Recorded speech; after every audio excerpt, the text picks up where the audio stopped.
So I thought I'd do a follow-up to one of Connor's clips yesterday on the segments on the podcast yesterday, because I found a bunch of stuff that really was very revealing about the illegal immigrants that are crossing the channel in small boats. And this really just, I think the best thing to do is literally just put them on TV and let them speak about why they're here. Because you realize, hang on a second, there's no one who's in their home, they're in their living room, and this guy's just giving his story and be like, hang on, I'm not in favor of that. No one's in favor of what you're about to hear. And I'd like to thank Victoria Derbyshire for doing such a great job on this. When we get to it, you can see that she was not expecting this answer, right?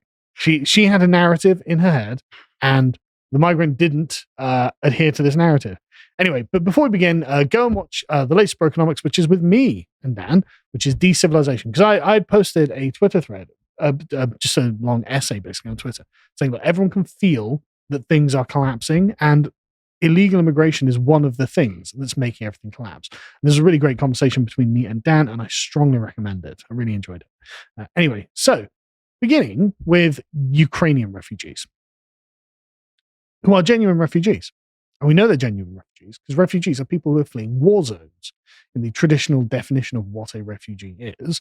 And yes, there is a war in Ukraine that the Russians appear to have started by invading Ukraine. I'm going to get in a lot of trouble for saying that. I'm not interested in the Ukraine war, really. So if you have lots of angry comments about it, okay, that's great. Feel free to tweet at me. But they are at least legitimate refugees. And according to the UN Refugee Agency, 90% of them are women and children, the people you'd expect to be refugees from a war zone. So the Ukrainians were like, no, all of the men are not allowed to leave because you have to fight for the defense of your country. Totally respectable, totally honorable, totally exactly what you would expect to see in such a case. And the women and children can go somewhere safe, a friendly country. Most of them are in places like Poland or Romania. But, a few, I think it was like 100,000 or something have come here. And yeah, okay, fine. That's totally fine. Actual refugees, people who genuinely need the help, no problem at all.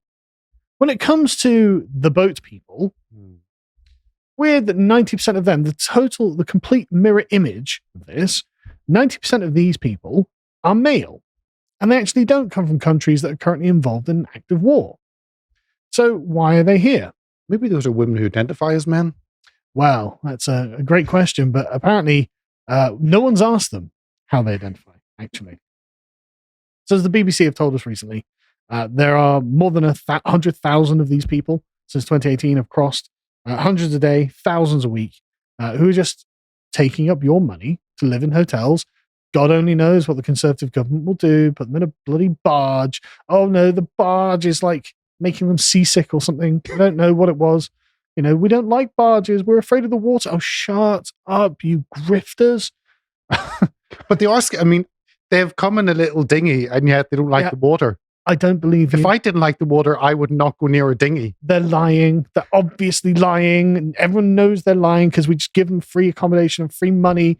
And then we don't expect anything of them because asylum seekers are actually not allowed to work until they've been given refugee status. So they are literally prohibited from working. They're given £40 a week and have all their food and board paid for. So they're given a bunch of free money, and that comes in chunks as well, by the way. They don't give them £40, they give them like £1,000 or something. And then they just sat around smoking and drinking, and we know because they're in a bloody hotel just around the corner. We see them outside, just sitting around smoking and drinking in the middle of the day doing nothing. And we're paying for this, right? So I've got no sympathy. We're paying for this, and of course, they're in France trying to get over. Listening this morning to, I'm really sorry, but I was listening to Radio 4 as I was driving along because I couldn't get a reception for most other things. Jazz FM wasn't working. Now there was absolute 90s. So anyway, listening, and they were talking about the boats coming over, and someone, I think, had phoned in with a reasonable question. They didn't carry it on. And they phoned in young men to say, well, they said they're men, where are the women? But also they said, well, they're in France, which is a safe country. And the response was, oh no, they all speak English and they want to get to Britain. Oh, do they? But my thought is, if they speak Arabic, then is Arabic not the second language in France? So they could stay there. But B, why are they leaving North Africa at all? Yeah. Again, what war are they fleeing in North Africa? And the answer is, of course, none. Because these are not refugees. They're adventurers, as we will see shortly. In fact, this is one of the things that Connor covered yesterday, which I thought I'd put. I've moved that, so it's the last one. Connor covered this yesterday, where basically there's essentially an industry of Instagram advertising for Western women on Instagram. They post videos of women on nights out, so they're dressed quite scantily. Obviously, you can see there's Arabic writing across the front of it, which I can't see, but I can't imagine is, I'm a giant feminist, and isn't this empowering? And lots of videos of them showing Arab riots in France, actually, as well. And so this all looks rather predatory. As Connor put it, it's like advertising conquest like a travel agency, which is fair. And apparently, the guy who found all of this says, look, if I use a North African VPN on Instagram, Instagram recommends me these videos. And the problem monetized accounts as well, right? So they're being literally paid by Instagram, and the algorithm is promoting, essentially, come over and get the Western women you can.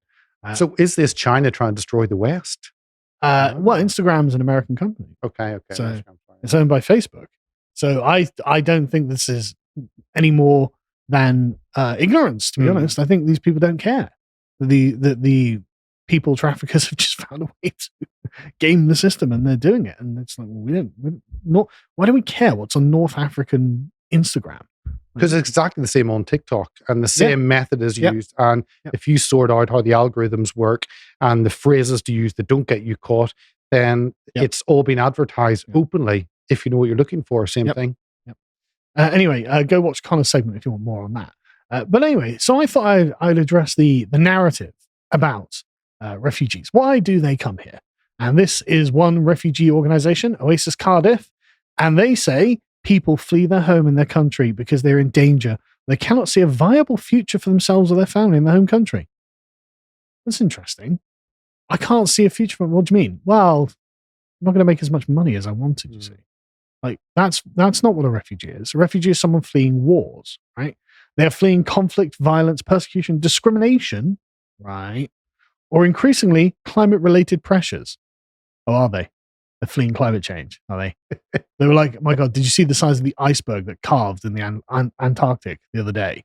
I'm going to have to flee Ghana now.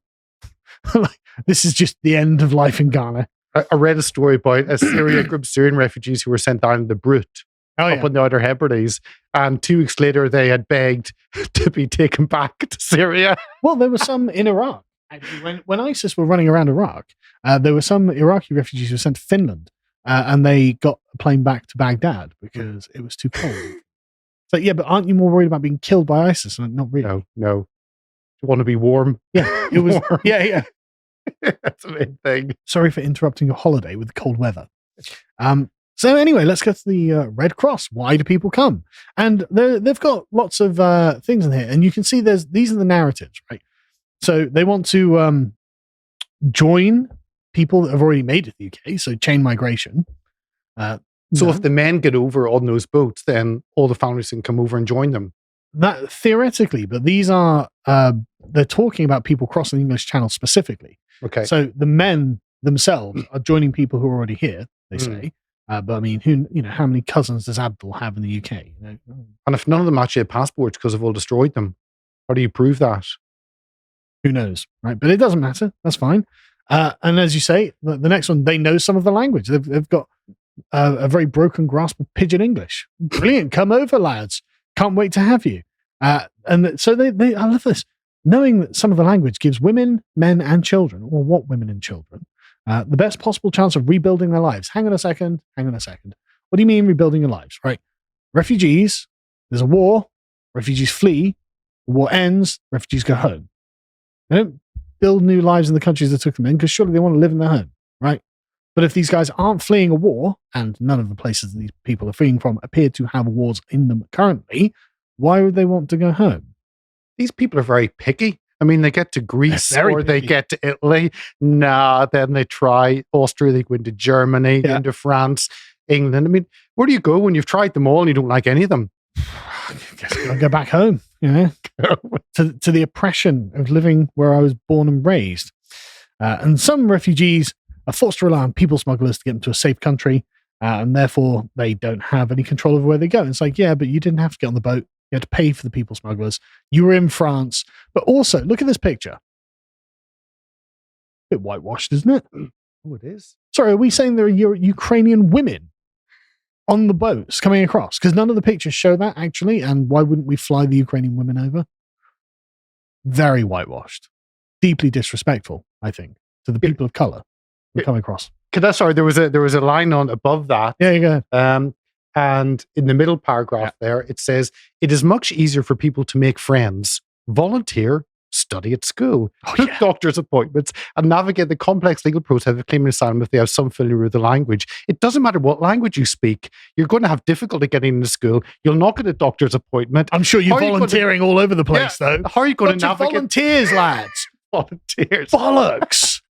Bollocks. We're short of volunteers who need to bring people from the Middle East or North Africa. We can literally see them outside the hotel. They're not volunteering for anything.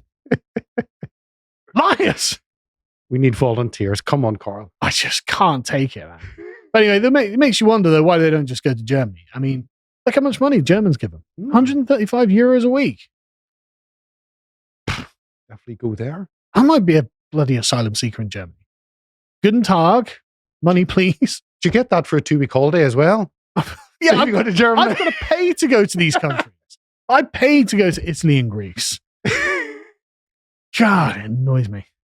Anyway, so on LBC, one asylum seeker rang in. He was like, look, I'm from Eritrea.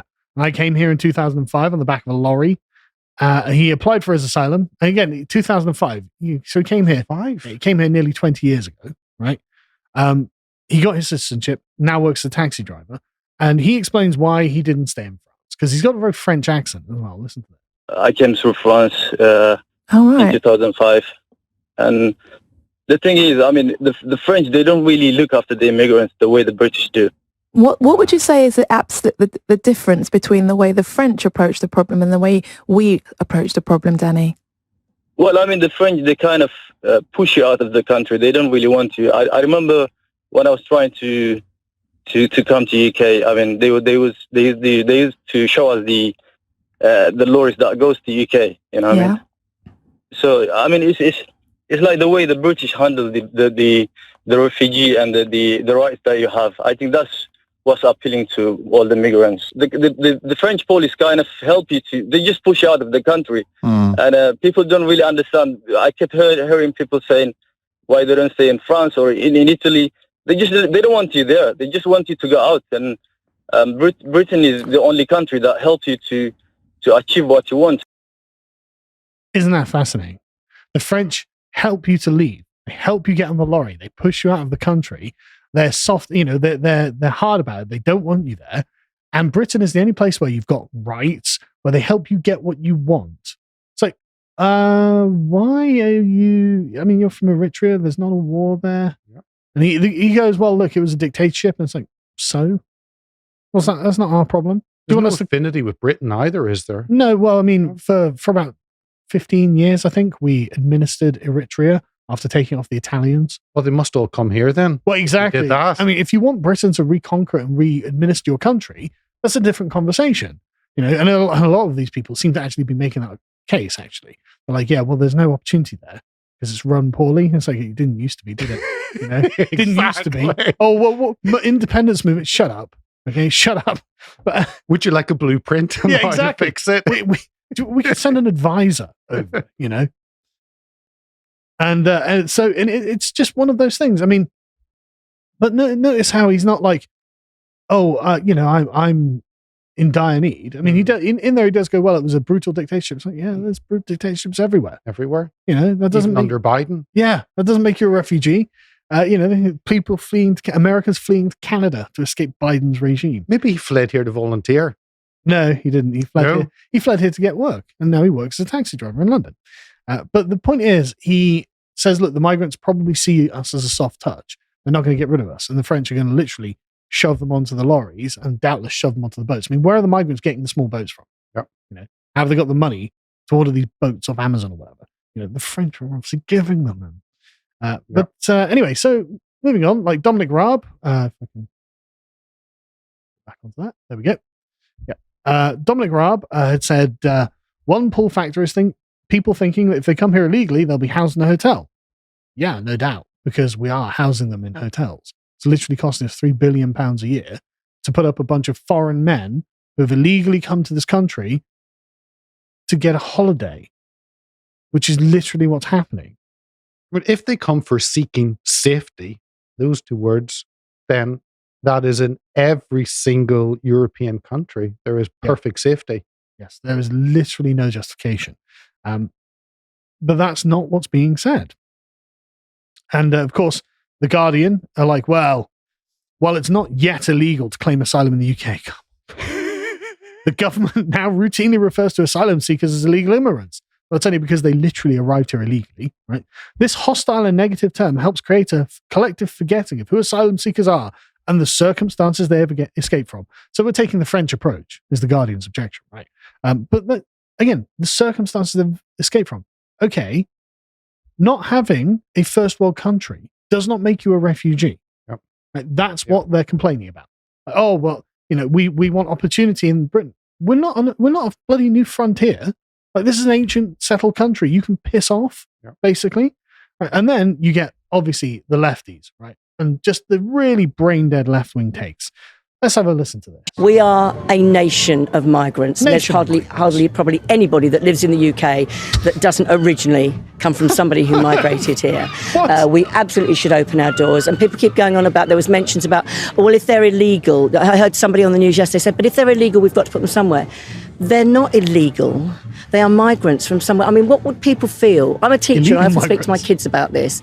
I say, how would you feel if something suddenly happened here? Really suddenly, you didn't expect a war, something, and we had to send our children somewhere. We had to flee somewhere. Wouldn't we expect to be seen with open arms? But what if there's not a war? Because that's the point. The world is actually not. Because this is the assumption that all of these left-wing teachers who regularly propagandize their own students make. The assumption that they're making, oh, what if there's a war? So, okay, but what if there's not a war?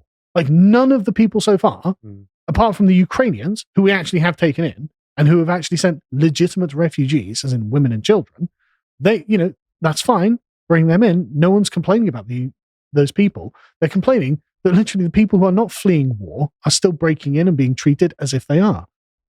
Why are we using this as the standard? Francia says, what if something happened here? What, you mean if you get a rubbish government and you have a media that hates you? Don't have any opportunities. And you can't get an appointment to the doctors? I mean, I need to go somewhere. I'm a refugee. Where am I going to go?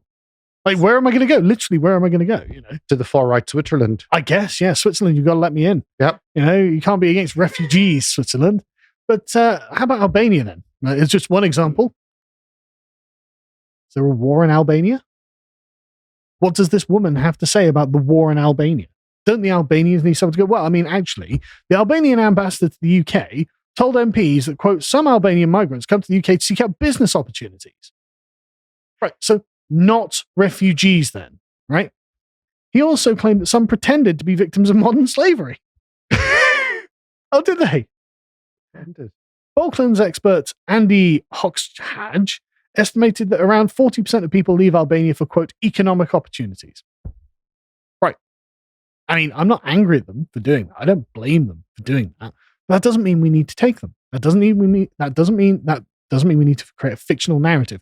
What if there's a war? There's not a war. They're just here for loot. They're looking for money. And I'm not saying they're not even going to work for it. I'm saying we don't owe them anything. Albania, never part of the British Empire, go away. Right? Maybe they could stay in Albania and fix the country, which is a bleep in the middle of Europe. Well, I mean, that would be what I would think these people would have to do. And in fact, that's exactly the question, right? Maybe they could stay and fix their own countries, right?